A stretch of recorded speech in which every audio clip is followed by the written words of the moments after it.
I know you've been talking to people around the league. What are we supposed to make of this, that 17 of the 18 highest-paid players in the league are no longer playing in the playoffs?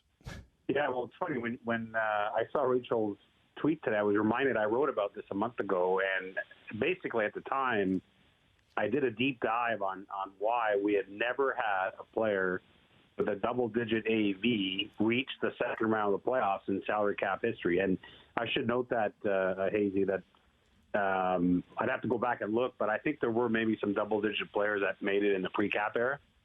But in the cap era, since 2005, no one with a double-digit salary had ever won a playoff series, period, until Carey Price last night. And the reason I wrote about it back on April 19th for The Athletic is that it was bound to happen, because between the Leafs, the Oilers, and the Habs, we were going to get someone in the second round, whether it was the three Leaf guys in double digits, of course, McDavid in Edmonton, of course, Price in Montreal.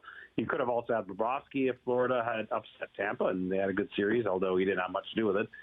And I'm forgetting one other. But it is really an amazing thing. Now, I should note that probably more noteworthy than your actual total AAV is the percentage of the cap. And, if you go back and read that piece from April 19th, I think Sidney Crosby, the first time he won the Cup, was at a certain percentage of the cap that's equivalent to some double-digit guys today. Anyway, I don't want to bore you to death, but the point is there are a lot of executives that I talk to that continue to point at that and saying, you can't be top-heavy on your cap and win, is essentially the real message here.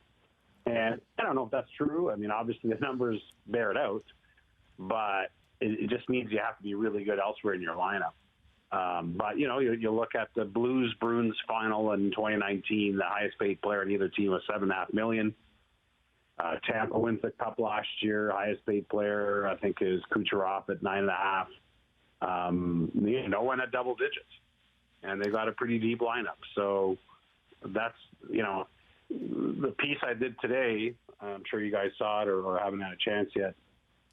I tapped into executives around the league and, asked them what they would do with the Leafs. And certainly while there was all kinds of opinions, and some of them I personally don't agree with, a couple of them would like to trade Marner. I'm not on board with that myself. But one of the things that did come back is right back to the day they ended up with three guys in double digits. Some of the same executives a few years ago that told me that you can't win that way are obviously sticking by that today.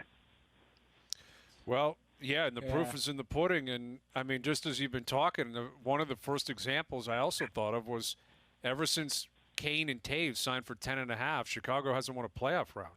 No. Correct. And Kopitar, same thing in L.A. Once he got his deal, double digits, the Kings have never won. And, again, maybe this will eventually change.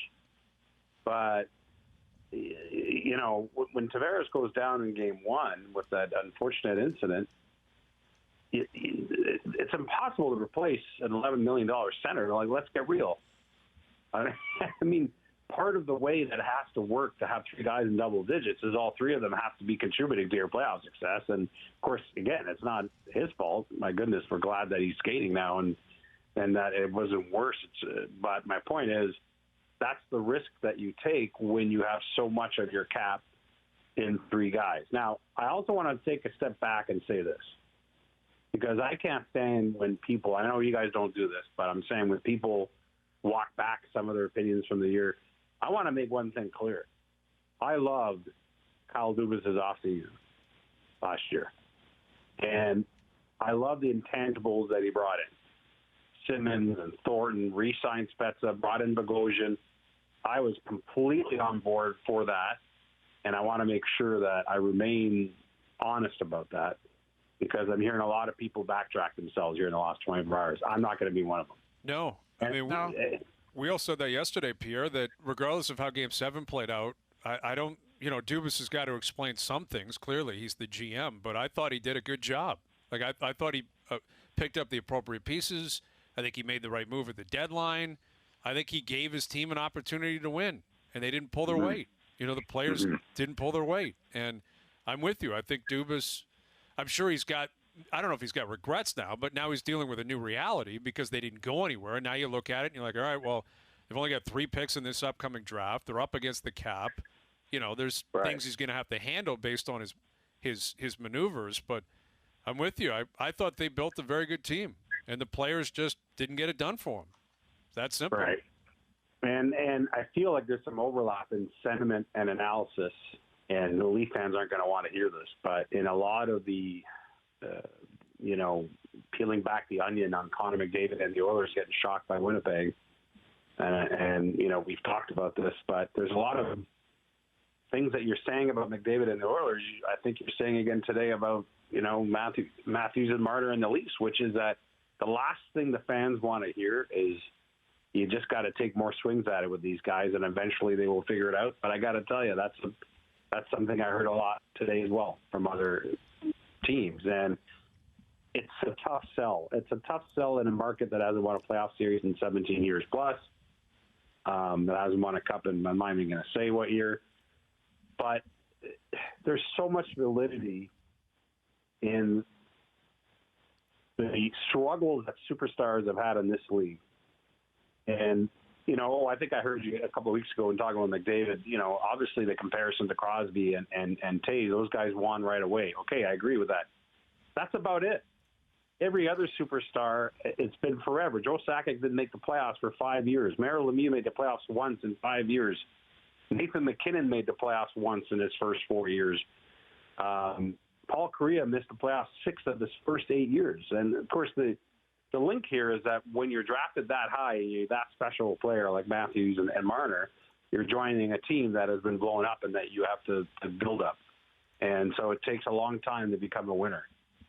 Having said that, the outlier here and the frustration for Leaf fans and no doubt for management is that I can't even think of a comparison of a team with this much talent. I'm not saying the most talent, but with putting themselves in a certain group of teams that have had a chance 5 years in a row to exercise their demons by just winning a series. I'm not saying the cup.